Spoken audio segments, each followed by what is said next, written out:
नमस्कार दोस्तों, आज हम बात करेंगे major area of the purity in the 5 year plan. यानी कि आपको पंचवर्षीय योजनाओं का हम उद्देश्य या मोटो उसको याद कर लेंगे, क्योंकि ये अधिकतर आता है, मिलाने को आ सकता है।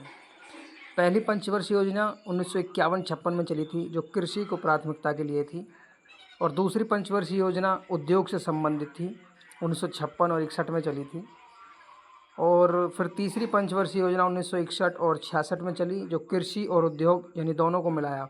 याद कर सकते हैं कि पहले में कृषि, दूसरे में उद्योग, फिर तीसरे में कृषि और उद्योग दोनों को मिला देना। तो 3 याद हो गए। चौथा पंचवर्षीय योजना जो चलाई गई थी वो 1969 और 74 में चलाई गई थी। इसमें आया था कि न्याय के साथ गरीबी और विकास को हटाया जाए। यानी सबसे पहले कृषि, फिर उद्योग, फिर कृषि उद्योग मिलावट, फिर चौथे में गरीबी को मिटा दिया जाए और विकास को भी बढ़ावा दिया जाए। पांचवी पंचवर्षीय योजना में गरीबी और आत्मनिर्भरता को बढ़ावा दिया गया 1974-79 में।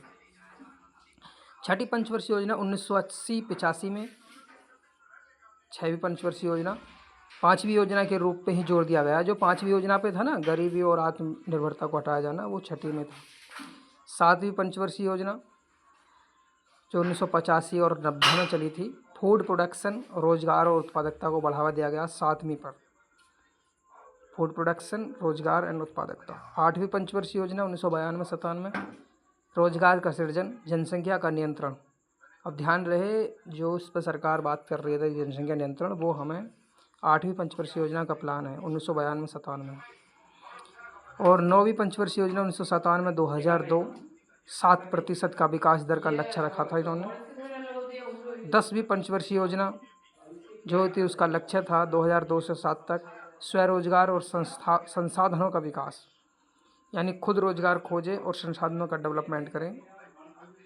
11वीं पंचवर्षीय योजना व्यापक और तेजी से विकास, कॉम्प्रिहेंसिव एंड रैपिड डेवलपमेंट 2007 से 12।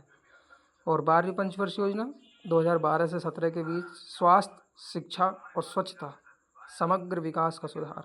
उसके बाद आपको पता ही है कि योजना आयोग की जगह नीति आयोग ने स्थान ले लिया 1 जनवरी 2015 को, और उसके बाद नीति आयोग पर यह भार बोझ आ गया। धन्यवाद।